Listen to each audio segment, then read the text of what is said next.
என்னக்கா மூவி பார்த்துறீங்க? வாழை மூவி. எப்படி இருக்கு வாழை மூவி? ஓலா பார்த்தோன்னா மூவி நல்லா தான் இருக்குது. அவரோட லைஃப் ஸ்டோரி அந்த பேஸ் அதுலேருந்து ஒரு கருத்து எடுத்து அவர் சொல்லியிருக்காரு.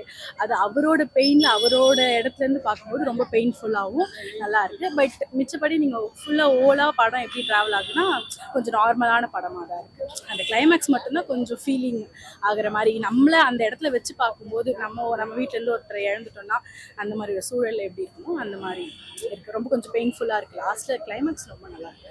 சரி, அந்த மாதிரி பசங்களோட ஆக்டிங் எப்படி இருக்கு? பசங்க எல்லாருமே நியூவாக பண்ணுற மாதிரி இல்லை, எல்லாமே ரொம்ப ரியலிஸ்டிக்காக நடிச்சிருக்காங்க. அங்கே இருக்கிற வாழ்வியலை ரொம்ப அழகாக காமிச்சிருக்காங்க. அவங்க என்ன அவங்க கஷ்டப்பட்டாங்களோ, அவங்களோட வாழ்வியல் எப்படி இருந்ததோ அதை எப்படி அவங்க அதை அப்படியே அந்த ரிஃப்ளெக்ட் பண்ணியிருக்காங்க ஸ்க்ரீனில். ரொம்ப நல்லா இருந்தது, ரியலிஸ்டிக்காக இருந்தது அதெல்லாம் பார்க்குறேன். பசங்களோட ஆக்டிங் ஆக்டிங் நல்லா இருந்தது. திவ்யா துரைசாமி அவங்களோட ஆக்டிங் ரொம்ப சூப்பராக இருந்தது. எல்லாருமே நல்லா பண்ணியிருந்தாங்க. கலையரசன் ஆஸ் யூஷுவல் அவர் எப்பவுமே எல்லா படத்துலையும் அவருக்கு ஒரு தனி இது இருக்கும் இல்லையா, அந்த மாதிரி அழகாக பண்ணியிருந்தாரு. லாஸ்ட்ல எப்பவும் போல அவரையும் கொண்டுட்டாங்க. ஸோ நல்லா தான் இருந்தது. படம் ஸ்டார்டிங்லேருந்து அழுகுற மாதிரி, படம் ஸ்டார்டிங்லேருந்து அழகிற மாதிரிலாம் இல்லை, நல்லா தான் போகுது. அவனோட ஸ்கூல் டேஸ் எல்லாமே ரொம்ப கொஞ்சம் ஃபன்னியாக, அவன் டீச்சர் மேலே ஒரு க்ரஷ் இருக்கும், அதெல்லாமே ரொம்ப அழகாக தான் காட்டியிருக்காங்க. ரொம்ப ஃபஸ்ட்லேருந்தே அழகிற மாதிரி இல்லை. ஃபஸ்ட்லேருந்து என்ன அப்படி ஒரு விஷயம்னா, அந்த மாதிரி ஒரு இடத்துல நம்ம போயிட்டு அந்த சின்ன வயசுலேருந்து ஒரு வேலையை நம்ம செய்கிறோம் அப்படின்னா அது எவ்வளோ கஷ்டமாக இருக்கும் அப்படிங்கிறத வந்து நம்ம நினச்சி பார்க்கும்போது நமக்கு கஷ்டமாக இருக்கு. நம்ம அந்த மாதிரிலாம் பண்ணியிருக்க மாட்டோம். ஸோ அதனால அந்த ஒரு பாட்டுல இருந்து பார்க்கும்போது அது கஷ்டமா இருக்கும். மியூசிக்லாம் சூப்பரா இருக்கு. தீயோட ஒரு சாங் நல்லா இருக்கு, சூப்பரா இருக்கு. எல்லாமே நல்லா இருக்கு. பேக்ரவுண்ட் மியூசிக் எல்லாமே நல்லா இருக்கு.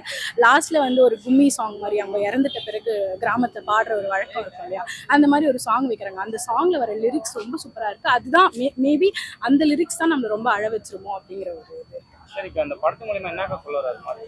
ஆக்சுவலி அவர் என்ன சொல்ல வர்றாரு அப்படின்னா, இவ்வளோ அடித்தட்டுல இருந்தும் மக்கள் இருக்காங்க, நான் இவ்வளோ இந்த இடத்துல இருந்தால் நான் வந்திருக்கேன், அதே மாதிரி நிறைய பேரால் அந்த மாதிரியான ஒரு கஷ்டப்பட்ட வாழ்க்கையிலேருந்து வெளியே வர முடியும், வந்து ஒரு இடத்துல நல்லா சாதிக்க முடியுங்கிறது அவரோட ஸ்டைலில் சொல்லியிருக்காரு.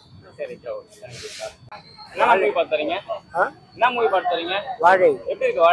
வாழை நல்லா இருக்கு. நல்லா கிராம பாடல் படம். நேச்சுரலாக நான் அனுபவித்ததே இந்த படத்தில் நான் பார்த்தேன். ரொம்ப அருமையாக இருந்தது. சின்ன வயசில் நாங்கள் சென்னை பக்கத்துலேருந்து கும்பகோணம் பக்கம் போகிறப்ப இதே மாதிரி லாரி கவுந்து ஒரு ஃபேமிலியும் இல்லை, நிறைய கும்பலாக அப்படியே ஒரு புளிய மரத்தில் மோதி அப்படியே லாரியோடு சாஞ்சி நேச்சுரல் அந்த சம்பவம் எனக்கு ஞாபகம் வருது. அதில் வந்து எங்கள் அப்பாவும் என்னுடைய தங்கச்சியும் அந்த லாரியில் ஏற வேண்டியது. கொஞ்சம் மிஸ் ஆகி வேணாம் ஃபேமிலியெல்லாம் போக வேண்டாம்னு சொல்லிட்டு நான் அந்த லோடு லாரியில் விட்டு கீழே இறங்கி பஸ்ஸில் போனோம். எங்களுக்கு முன்னே போனால் அந்த லாரி ஒரு புளிய மரத்தில் மோதி விக்கிரவண்டி பக்கத்தில் அது அப்படியே அப்செட் ஆகி அது நிறைய பேர் இறந்து கையெல்லாம் நீட்டிட்டு உள்ள பாடி கிடந்ததை நான் பார்த்தேன். அதே போல் நேச்சுரலாக அந்த படம் எடுத்துனாங்க. அருமையாக இருந்துச்சு. நல்லா கிராமிய கதைகள். தஞ்சாவூர் பக்கத்தில் நான் அந்த மாதிரி கிராமத்தெல்லாம் பார்த்துருக்கேன். என் சொந்த ஊர் கும்பகோணம் தான். இங்கே சென்னையில் பூந்தமல்லியில் தான் நசரப்பேட்டையில் இருக்கிறேன். அருமையான படம், நல்லா அழகாக இருந்துச்சு.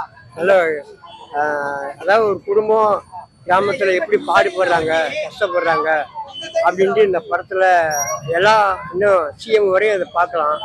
அதை உணர்ந்து ஏழை மக்களுக்கு, கிராமிய மக்களுக்கு உதவி செய்யலாம். வேலை செய்கிறவங்களுக்கு நல்ல வழிகளை சொல்லி இந்த படத்து மூலயமா வெளிப்படுத்தலாம். நல்லா இருக்கு. சொந்த ஊர்லாம் கும்பகோணம் தான். கும்பகோணம் முன்னாடி திருப்பனந்தாள் பக்கத்தில் உள்ள ஊர். அங்கே விவசாயம், கரும்பு, வாழை, இந்த மாதிரி விவசாய நெல் விளைவிக்கலாம், எல்லாமே பண்ணியிருக்கிறோம். இங்கே இந்த பார்க்குறது இந்த படம் ரொம்ப என்னோட லைஃப்பில் நடந்த மாதிரி நல்லா இருக்கு. சாப்பாடு கஷ்டப்பட்டதெல்லாம் உண்டா? ஆமாம், ரொம்ப கஷ்டப்பட்டுருக்கேன். விறகு வெட்டி விட்டு எங்கள் அப்பா எங்கள் அம்மாலாம். என்னென்ன மூவி பார்த்துருங்க? இப்போ வாழைப்படம் பார்த்துட்டு வந்திருக்காங்க. இப்போ வாழைப்படம் வந்து நல்லா இருக்குது. படம் அந்த கான்செப்ட்லாம் நல்லாவே இருக்குது. அவர் உண்மை கதை சொல்லியிருக்காரு, அது வரவேற்கத்தக்கது தான். பட் ஆனால் அந்த கிளைமேக்ஸ் எல்லாம் வந்து எல்லாருமே சொல்கிற மாதிரிலாம் ரொம்ப எமோஷ்னல்லாம் கிடையாது. அது எவ்வளோ படத்தில் வந்திருக்கு, பட் அந்த அளவுக்குலாம் எமோஷனல்லாம் கிடையாதுங்க. படம் வந்து ஓகேங்க, சூப்பராக இருக்குது. அந்த கதை நல்லா கொண்டு போயிருக்கு. அந்த பசங்க 2 பேருக்கும் அவார்டு கண்டிப்பாக கொடுப்பாங்க. அதில் வேறு ஒன்றுமே இல்லை. படம் வந்து எல்லாம் ரிப்பீட்டட் ஸ்டோரி மாதிரி தான் இருக்குது. பட் கிளைமேக்ஸ் எல்லாருமே சொல்கிற மாதிரிலாம் இல்லைங்க. எவ்வளோ படத்தில் வந்துச்சு இது மாதிரி. உங்களுக்கு ஃபீல் ஆகல? எனக்கு ஃபீல் ஆகல சார். நான் அருவின்னு ஒரு படம் வந்திருக்கு. அந்த படத்தில் நீங்கள் கிளைமேக்ஸில் பார்த்தீங்கன்னா உங்கள் கண்ணில் ஆட்டோமேட்டிக்காக தண்ணி வரும். சின்ன குழந்தைக்கு கூட தண்ணி வரும். அது மாதிரிலாம் இதில் எதுவும் இல்லை சார். தேங்க்யூங்க. சரி, ஓகே.